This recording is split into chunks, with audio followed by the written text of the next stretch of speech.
여러분 자신에게 한번 고백할까요? 지금까지 나의 나됨은 주의 은혜구나. 시작. 지금까지 나의 나됨은 주의 은혜로다. 80노인이 아침에 일찍 조깅을 이렇게 하는데 벤치 옆에 꼼짝도 하지 않는 개 한 마리를 발견하게 됩니다. 이렇게 경계심도 없고 꼬리를 살랑살랑 흔들어서 머리도 쓰다듬어 주고 말을 하죠. 너 주인 없냐? 왜 여기 있어? 빨리 얼른 가. 주인한테 빨리 집에 가야지. 예, 그렇게 이제 두런두런 대화를 하는데 가만히 보니까 이 개가 움직이지를 못하는 거예요.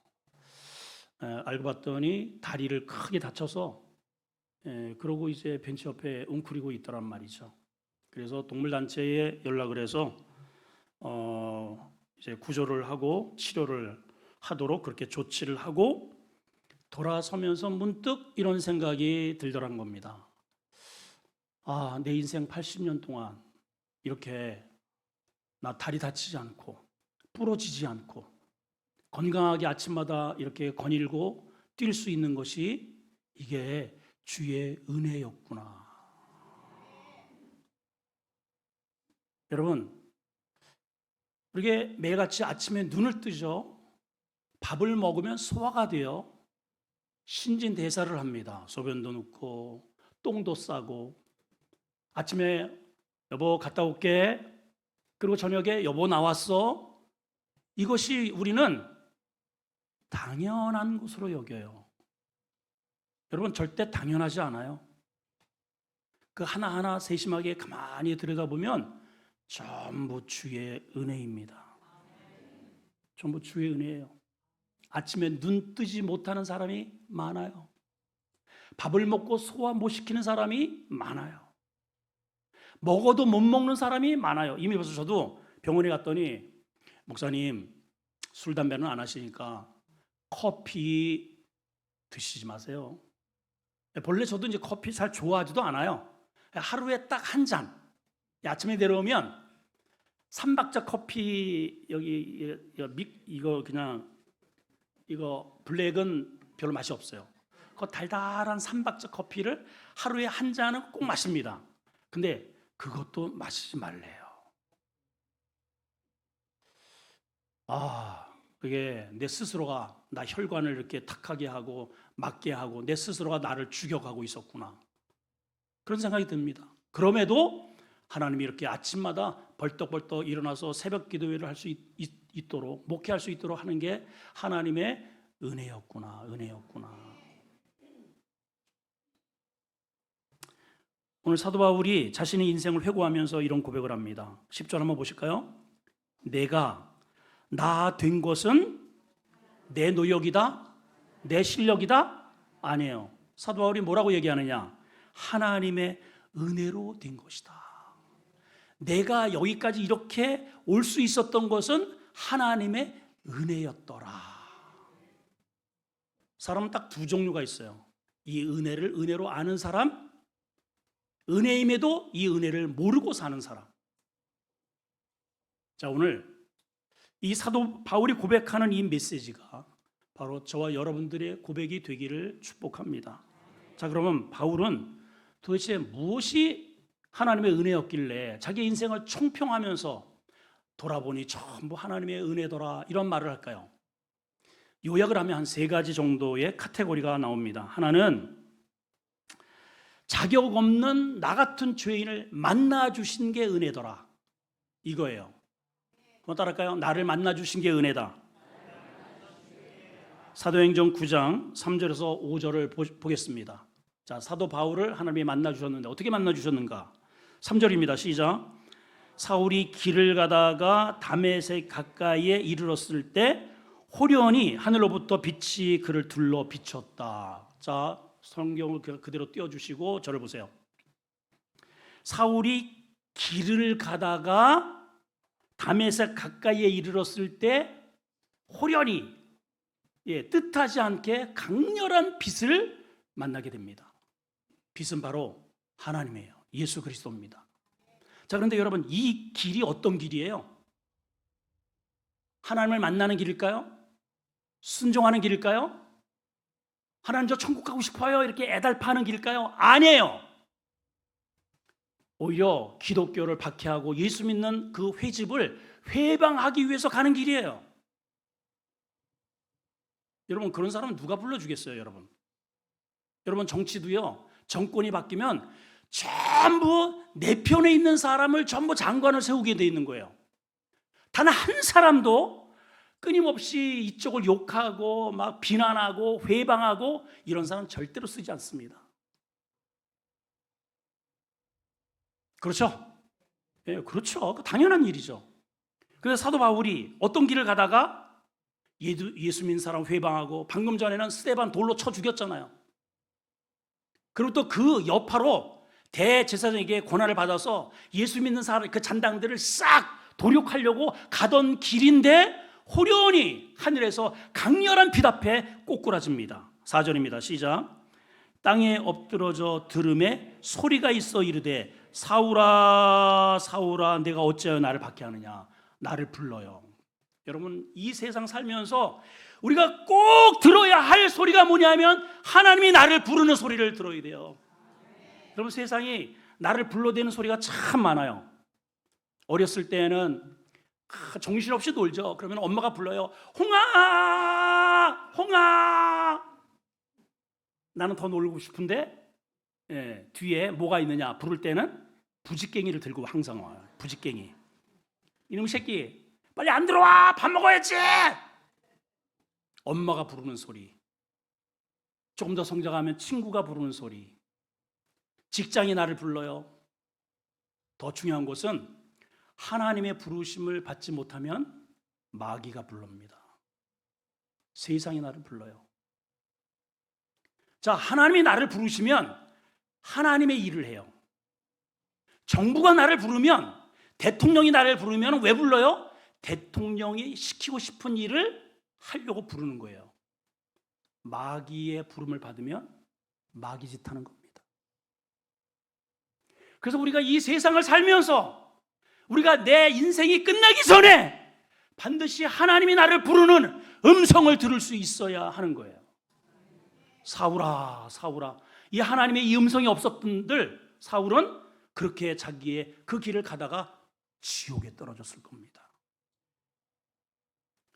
자, 이 말을 듣고 사울이 대답합니다. 누구세요? 물어봐요.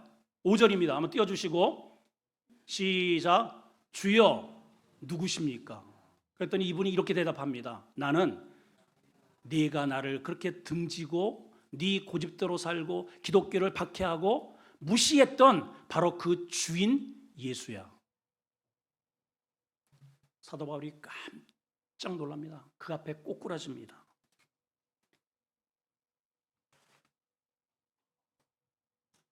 하나님이 이런저런 거 따지지 않았어요. 사도 바울을 부르시기 바로 직전에 사도 바울이 어떠한 상태였는가? 자, 우리가 지금 3절서부터 읽었습니다. 1절, 2절을 한번 보겠습니다. 어떤 상태였는지 잘 한번 보세요. 시작. 사울이 주의 제자들에 대하여 여전히 뭐하다고요? 위협과 살기가 등등해요. 가정 가운데 저희 집도 마찬가지입니다. 남편이 여보, 당신한테 교회만 갔다 봐봐. 다리 몽댕이가 그냥 하여튼 내가 벌어주는 도는 돈 교회에다만 갖다 바쳐. 하여튼 알아서 해. 알았어. 그 눈을 보면은 굉장합니다. 사울이 그런 사람이에요. 여기 살기가 등등했다 그랬잖아요. 누구에 대해서? 기독교에 대해서. 아주 기독교 교회만 나오면 그냥 몸소리가 치는 거예요. 아니, 하나님의 입장에서 그렇게 나를 싫어하는 사람을 굳이 가서 찾아올 일이가 뭐가 있어요, 여러분? 근데 굳이 하나님이 이러한 사람을 찾아서 불러내시는 거예요. 사울아, 사울아, 누구십니까? 너의 나를 핍박하니. 그리고 그를 묻지도 따지지도 않고 죄의 용서함을 주시고 은혜를 주신. 사도 바울이 돌아보니까 그냥 은혜 말고는 이게 왜 나 같은 사람을 하나님이 이렇게 사랑하실까? 왜 나에게 이런 은혜를 주실까? 다른 게 이유가 없대, 이유가. 그건 하나님이 묻지도 따지도 않은 하나님의 긍휼의 결과더라. 제가 부산 풍성한교회 D12 훈련을 받을 때 김 목사님으로부터 아주 제가 충격적인 간증을 들은 게 뭐냐면 거기에 방위병이 있었다는 거예요. 신문 지상에 그거 찾아보면 아마 옛날 이야기인데 대서특필이 되었던 사건이라고 합니다. 방위병이 아침마다 출근을 합니다. 아침마다 출근을 하면서 한 여자를 보게 돼요. 단아하고 예쁘장하고 매일 만나는 거예요. 출근하니까 매일 만나잖아요.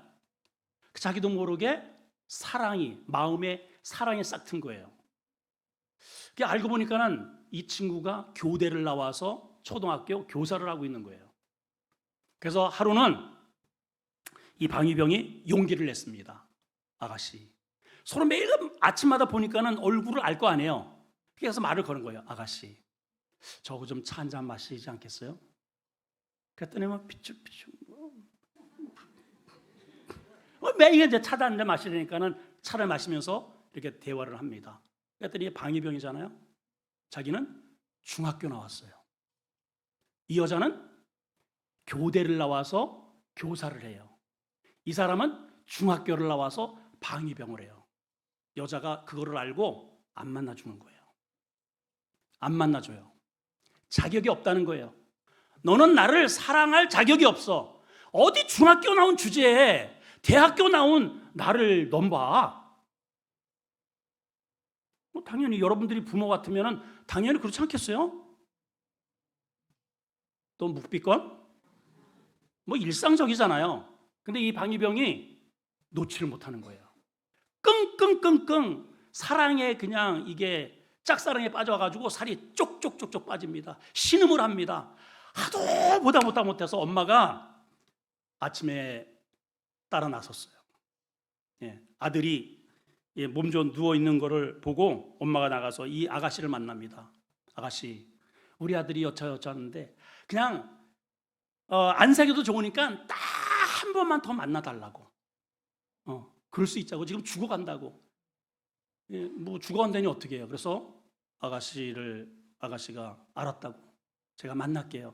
엄마까지 찾아왔으니까. 그래서 그날 그 다방에서 만난 거예요. 자, 이 남자가 이제 고백을 합니다. 제가 비록 중학교를 나왔지만은 당신 하나 제 인생 충분히 책임지고도 남습니다.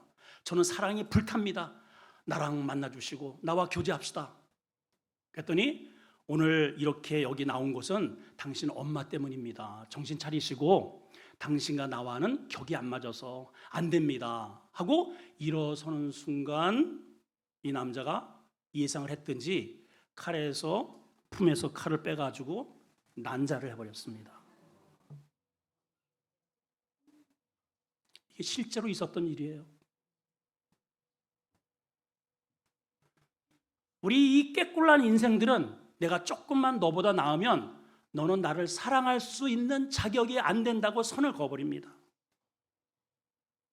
근데 하나님은 우리가 어떻게 감히 하나님을 사랑합니까? 우리가 어떻게? 이 죄덩어리가 무식한 범죄자고 살인자고 간음자인 우리가 매일 생각으로 간음하고 매일 생각으로 살인하고 우리 매일 도둑질하잖아요. 감히 우리는 하나님을 바라보지도 못합니다. 그런데 그런 하나님이 우리한테 선언하기를 너희 죄인들아 너희 나를 마음껏 사랑해도 좋다 이렇게 허락해 주신 거예요. 이해가 돼요 지금? 근데 누가 뻗땡기는 줄 아세요? 이 죄덩어리는 우리가 뻗땡겨요. 우리가 뭘 잘났다고. 여러분 뭐가 잘났어요 그렇게? 배우면 얼마나 배웠습니까? 알면 얼마나 알아요 여러분. 내 머리 털럭이 아침마다 머리를 감으면서 몇 개 떨어지는지 나도 몰라. 그런데 하나님은 그거 몇 개 떨어지는 데까지 세신다 그러잖아요. 그런 하나님이에요. 그런 하나님. 사도 바울이 그걸 알기 때문에 돌아보니 주의 은혜로구나, 이렇게 결론을 내린 거예요.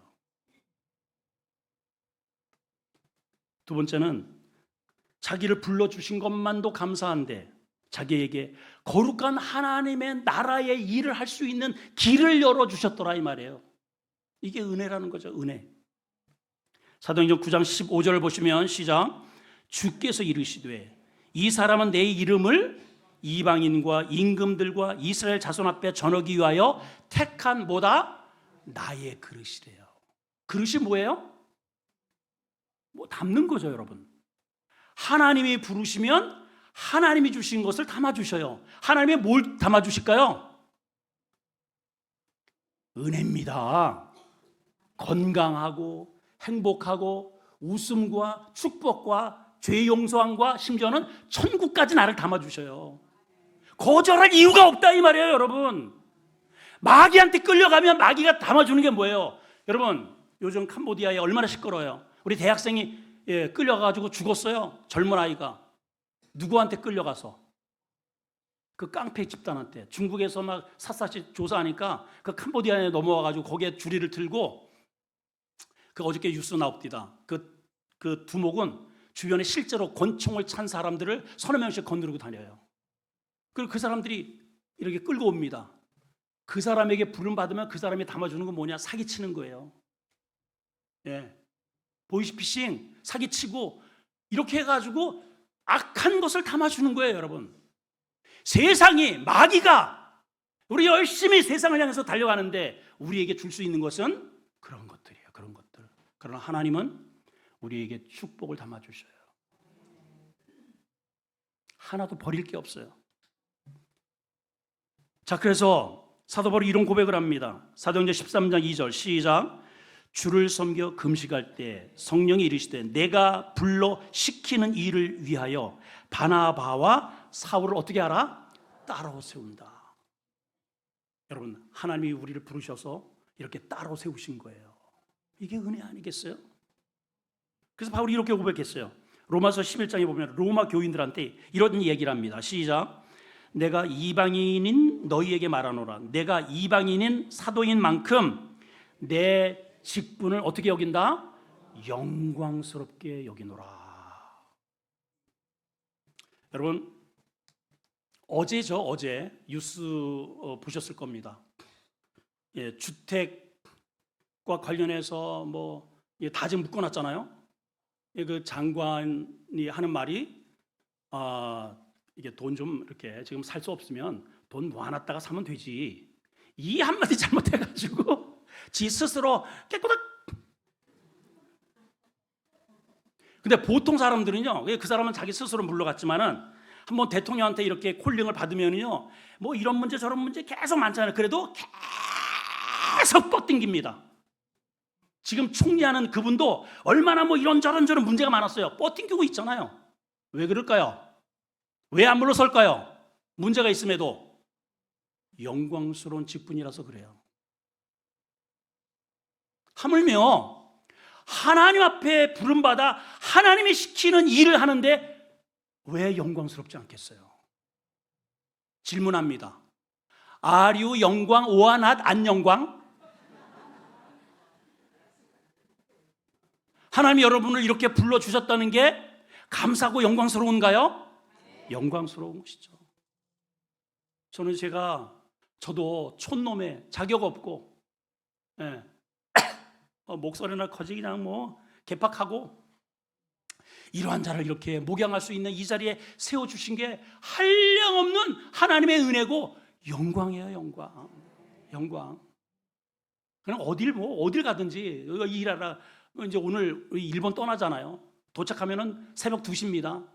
놀러 가는 거 아닙니다. 가자마자 옷 걷어붙이고 그냥 우당당둥 해가지고 건축해주고 정신없이 오는 거예요. 근데 왜 가느냐? 영광스러운 일이니까. 영광스러운 일이죠. 그거 갔다 오면 또 수원신학교 또 공사 또 있어요. 돈도 많이 들어갑니다. 그래도 하나님이 저를 지목하셨거든요. 그거 네가 해라. 알겠습니다. 오케이 바리. 왜? 영광스러운 일이니까 하는 거예요. 아멘이죠. 세 번째는 사도 바울이 왜 은혜라고 말을 하는가? 여기까지 그 수많은 과정 속에, 어려움 속에 하나님이 지켜주시고 보호해 주셨다라는 겁니다. 그게 은혜라는 거예요. 사도 바울은 4차에 걸쳐서 복음의 여정을 끝냈습니다. 절대로 순탄하지가 않았어요. 고백을 보면 강의 위험, 강도의 위험, 동족의 위험, 짐승의 위험, 물의 불의 위험, 수많은 태장으로 몇 번씩 맞고 돌에 맞고, 여러분 돌에 맞아 보셨어요? 돌에 맞아 보지만 말을 하지 말아요. 말을 하지 마라. 어디다가 그냥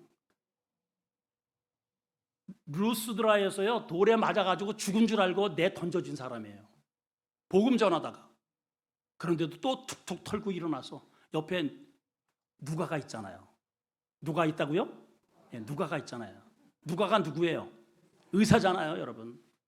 그거 다 알고 하나님이 미리 해가지고 다 치료했더니 다시 그 성으로 들어가더라고요. 왜 그럴까요? 은혜를 알기 때문입니다. 내가 당하는 것은 나를 위해서 당해주신 예수 그리스도의 그 희생과는 게임도 되지 않는다는 것을 알기에 툭툭 터는 거예요. 예. 로마서 8장 31절, 32절을 보겠습니다. 사도 바울의 고백입니다. 시작. 그런즉 이 일에 대해 우리가 무슨 말하리요? 만일 하나님이 우리를 위하시면 누가 우리를 대적하리요? 누가 감히? 이런 믿음이 있는 거예요. 하나님이 나를 위하시는데 누가 나를 대적하리요? 누가? 32절 시작. 자기 아들을 아끼지 아니하시고 우리 모든 사람을 내어 주시니까 어찌 그 아들과 함께 모든 것을 우리에게 은사로 주시지 않겠느냐. 이런 믿음이 있습니다. 다시 한번 주목 좀 한번 주시고 선포합시다. 은혜로 살리라. 이 은혜를 가진 자에게 열리는 문이 있습니다. 이게 열쇠거든요. 마음에 이게 은혜네. 이 은혜의 이 은혜를 이렇게 딱 쥐는 순간에 이 은혜를 가지고 열려지는 문이 있어요. 세 가지만 소개합니다. 첫째는요, 이 은혜는 겸손의 문을 엽니다.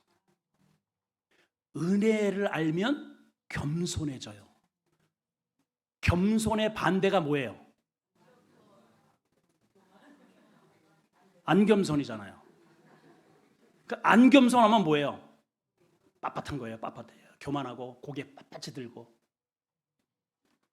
한마디로 교만한 사람은 재수 없어요. 그렇잖아요.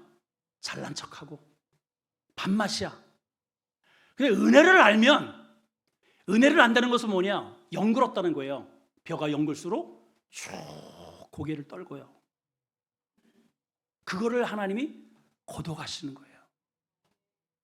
이게 빈 것들은요 딱 이렇게 고개를 들고 있어요. 그거는 미련 없이 해가지고 불사질러요. 제가 농사를 적어봐서 압니다. 자, 고린도전서 4장 7절입니다. 시작. 누가 너를 구별하였느뇨? 네게 있는 것 중에 받지 아니한 게 무엇이뇨? 네가 받았은즉 어찌 받지 않은 것처럼 자랑하냐? 여러분, 우리가 누리는 이 모든 것 중에서 하나님으로부터 받지 않은 게 한 개도 없습니다. 있어요, 여러분?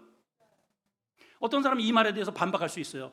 아니, 목사님, 그 뭔 그런 터무니없는 얘기를 해요. 내가 열심히 벌어가지고 번 돈 내 거지 그러면 당신 거요?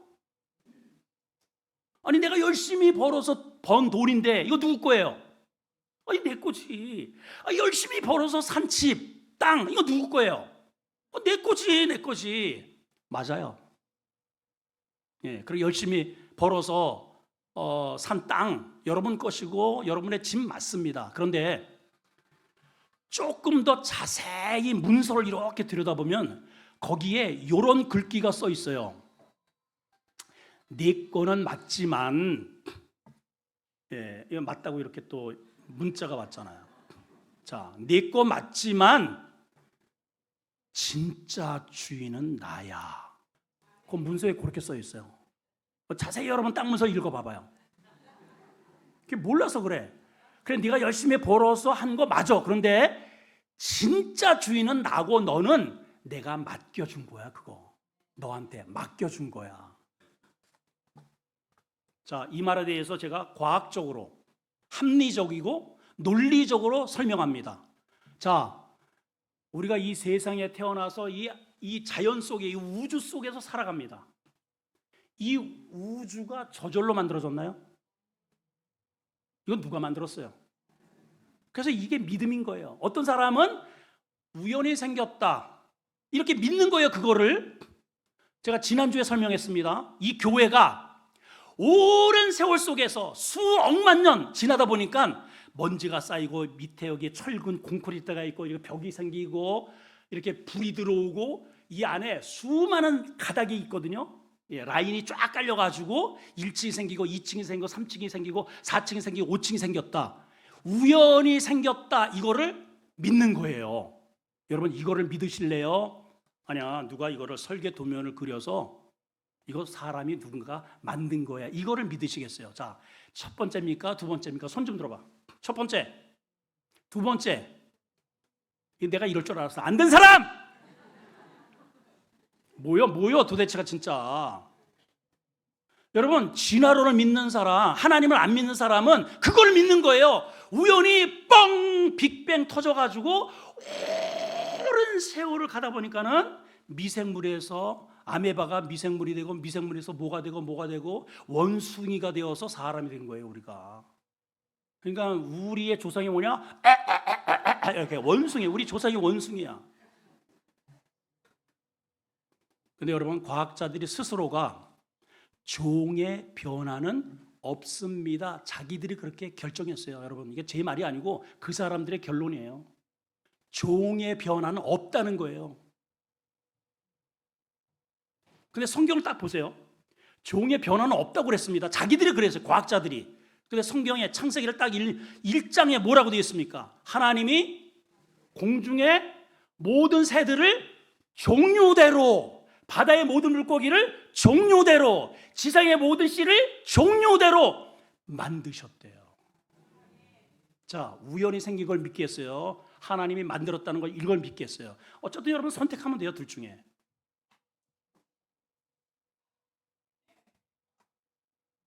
우리는 우연히 존재하는 존재가 아닙니다. 여러분, 과학자들 말에 의하면 내 안에 있는 눈에 보이지도 않는 이 세포 하나를 띄어서 이거를 현미경으로 들여다보니까 거기에 게놈 프로젝트가 있더라는 거예요. 무슨 놈? 그 게놈. 내 이놈. 그 게놈 프로젝트를 보니까는 나사형으로 이렇게 쭉 되어 있는 그 세포 하나가 그 설계 도면이 이게 책으로 이렇게 편찬하면 우리 사람 키보다 더 높을 만큼 아주 디테일한 그러한 도면이 그려진다는 거예요. 그 세포, 눈에 보이지 않는 세포 하나가 그게 우연히 됐을까요? 우연히? 말도 안 되는 소리 하고 있어. 그럴 수가 없는 거예요. 그럴 수가 없어요, 여러분. 누군가가 만드신 분이 계셔요. 우리는 그분을 믿는 겁니다. 바울이 그분을 만난 거예요, 여러분. 내 인생에 종치기 전에 나를 만드신 그분을 만나셔야 돼요. 그러면 내가 지금까지 살아온 것이 그분의 은혜인 것을 알게 됩니다. 그리고 겸손해지는 거예요. 겸손해지는 거예요. 두 번째는 당연히 감사하죠. 감사. 은혜니까. 자, 에베소서 3장 7절 8절입니다. 시작. 이 복음을 위하여 그의 능력이 역사하는 대로 내게 주신 하나님의 뭐다? 은혜의 선물을 따라 내가 일꾼이 되었노라. 야, 선물은 값을 지불해야 안 해요? 값을 지불해야 안 해요? 야, 안 해요. 아무리 비싸도 선물은 야, 아빠가 집 하나 줄까? 선물이다. 그게 10억이든 20억이든 공짜로 받는 겁니다. 은혜가 그래요. 성경은 이렇게 표현했습니다. 내 죄를 용서함 받기 위해서 이 지구를 다 팔아서 드려도 안 된다 그랬어요. 죄는 물질을 아무리 많이 들여도 돈으로 살 수 없다는 겁니다. 죄는 죽어야만 되는 거예요. 죽어야. 죄의 싹은 죽어야 끝나는 거예요. 죄의 싹은 죽음입니다. 그래서 모든 사람에게 죽음이 온 거예요. 근데 누가 부활하느냐? 그 죄의 문제를 해결받은 사람이 죽어서 부활하는 거예요. 그러면 여기 지구상에 있는 모든 사람이 태어나면서 다 죄로 태어나는데, 아니 우리의 죄의 문제를 누가 해결하느냐 말이에요. 그래서 죄가 없으신 그 신께서, 신 예수 그리스도가 이 땅에 인간으로 오셔서 내 죄를 뒤집어 쓰시고 해결해 주신 거예요. 이게 은혜입니다. 은혜. 이보다 더 큰 은혜가 세상 천지에 어디 있겠어요, 여러분? 그렇죠? 그러니까 바울이 그 얘기를 하는 거예요, 지금. 로마서 7장 24절 5절을 보겠습니다. 시작. 오라 나는 곤고한 사람이로다. 자, 읽습니다. 시작. 오라 나는 곤고한 사람이로다. 이 사망의 몸에서 누가 나를 건져내랴? 우리 주 예수 그리스도로 말미암아 누구에게? 하나님께 감사하리라. 은혜를 알면 감사밖에 없어요. 철부지 때는 어렸을 때는 그냥 떼버립니다. 보채고 엄마가 나한테 해줄 게 뭐야? 이거 이 철딱선이 없는 것들아. 그러잖아요. 근데 이제 군대 가서 그 젊은 놈이 엄마한테 한마디 고맙다는 얘기도 안 한 녀석이 군대 가가지고 자, 다 같이 고향을 향해서 본다. 엄마를 3번 부른다. 엄마! 엄마! 엄마! 이렇게 되는 거예요. 그놈이 누구냐면은 이놈이에요. 이놈 얼마나 울었는지 몰라요.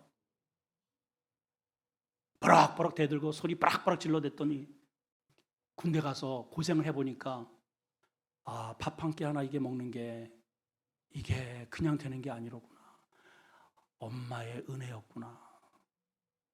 철든 거죠? 우리가 영적으로도 좀 철이 들어야 됩니다. 이 교회 이건 내가 세웠지. 나 없으면 이거 어떻게 돼? 아닙니다. 다 주의 은혜예요. 은혜.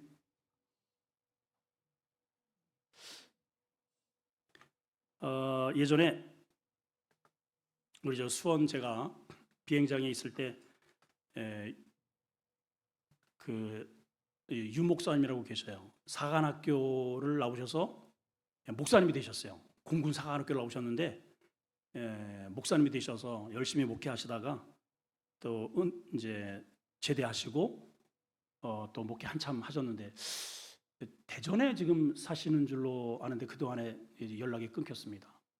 어쨌든 이제 그분이 우리 수원에 왔을 때 이 슬라이드 영상을 이렇게 비춰가면서 했던 한 목사님의 선교사님에 대한 이야기를 제가 잊을 수가 없어요.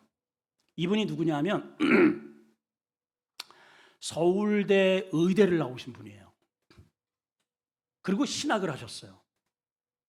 그 하나님의 부르심이 이제 너무 강렬해서 내가 아무리 서울대를 나오고 의사지만 내가 아프리카에 가가지고 이 의술을 통해서 그들을 복음을 전해야 되겠다.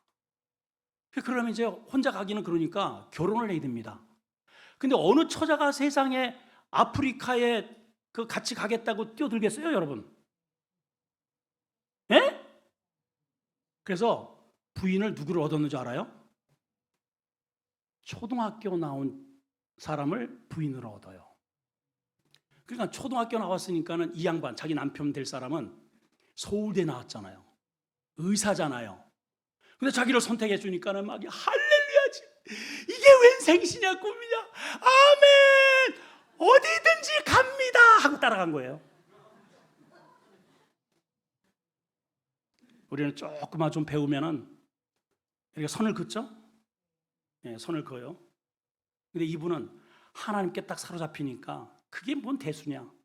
나의 목적은 주님의 은혜로 사는 것이다. 그래서 부인을 초등학교 나온 사람을 얻었다니까요. 그래가지고 한 달은 여기 이제 시내에서 살고 한 달은 거기 안에 들어가서 사는 거예요. 한 번은 한복을 가지고 한국에서 한복을 보내가지고 한복을 보냈대요. 그랬더니 이제 이렇게 찍어가지고 이렇게 그림을 보여주는데 전부 다 누가 입고 있느냐면은 남자들이 입고 있어요. 좋은 거는 전부 다 남자가 입어야 돼, 거기는. 그리고 한 달 이렇게 사니까 이 손톱이 이렇게 줄이 까맣게 하얗게 까맣게 하얗게, 생활이 저로 다르니까 그 진정성 있게 그렇게 해가지고 식인종 같은 그런 마을을 변화시키고 복음을 전해서 하나님의 나라를 세워가는, 뭐 눈물이 정말 그냥 앞을 가립니다. 진짜 은혜를 아는 자는 그렇게 살더라고요.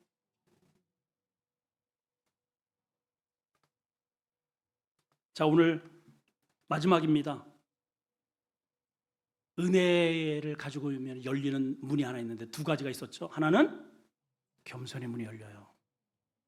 은혜를 아는 자들은 다 겸손하더라고요. 잘난 척을 안 해. 두 번째는 늘 감사하더라고요.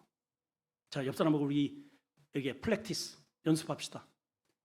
옆에 계셔 주신 게 저한테 너무너무 감사합니다. 한번 해보세요. 시작. 속으로 제발 사라져라. 그러지 말고 진정성 있게. 여러분, 우리 인간은 절대로 혼자 살 수 없습니다. 자, 이렇게 감사한 다음에 마지막 최종 종착지가 뭐냐? 헌신의 문이 열리는 거예요. 헌신의 문. 자, 오늘 말씀 이제 보시면, 내게 주신 그의 은혜가 헛되지 아니하여 내가 모든 사도보다 뭐 한다고요? 더 많이 수고하는다. 이렇게 해요. 더 많이 수고한다. 왜? 내게 주신 은혜가 헛되지 않게 하려고. 더 많이 수고한다는 거예요. 근데 수고하는 것조차도 내가 한 게 아니라 나와 함께 해주시는 하나님의 은혜더라. 그래서 저도요, 사실은 많이들 반대해요.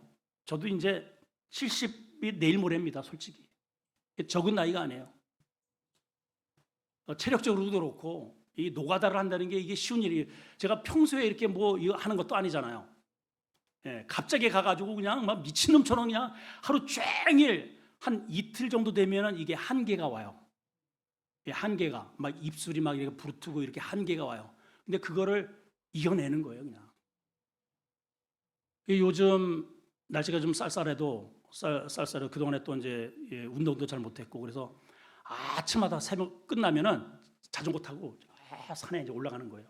그래서 지금 허벅지가요, 제가 단단합니다. 궁금하면 제가 이따가 허벅지 만질 수 있는 기회를 드릴게요. 제가 왜 이렇게 하는가? 하나님의 은혜를 조금이라도 보답하고 싶어서. 내게 주신 그 은혜가 헛되지 않기 위해서 반응하려고 그렇게 하는 거예요, 여러분. 또 갔다 오면 한 달 후에 12월 둘째 주에 수원신학교, 지금 제가 이제 거기 교무처장으로 저기 과장으로 있고, 저 부이사장이 어떻게 하여튼 억지로 등 뜨면서 하는데 너무 환경이 열악해요. 예배당에 진짜 귀신이 나올 것 같아. 다른 사람 아무도 그거 관심도 없습니다. 근데 하나님이 제 마음에 그거 좀 분위기가 어떠냐 너. 아유, 좀 그런데요. 그건 네가 해야지. 제가 해야죠. 그래서 하는 거예요. 누가 뭐 하라고 시킨 것도 아닙니다. 하나님의 은혜에 이끌려 하는 것입니다. 여러분, 그런 은혜가 있기를 축복합니다. 하나님이 내게 주신 게 비스킷 하나 준 게 아니잖아요.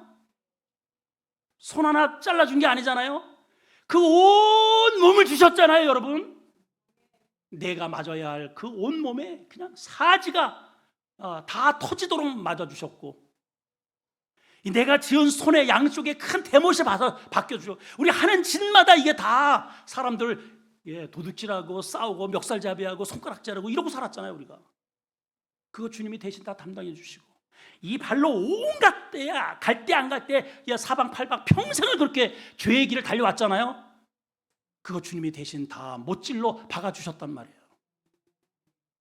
내 가슴에 그냥 생각하는 게 온통 음란과 더러운 것과 살인과 욕정으로 가득 찬 우상 숭배의 그 마음, 심장까지 창으로 뚫려서 거기에 고인 피 한 방울까지 뽑아주셨단 말이에요. 그런 주님 앞에 우리가 못할 게 뭐란 말이에요, 여러분. 두 주먹 불끈 쥐고 다시 한번 외쳐봅니다. 은혜로 살리라. 좌우 옆분 인사합니다. 우리 은혜로 삽시다. 하나님 고맙습니다. 하나님의 은혜입니다.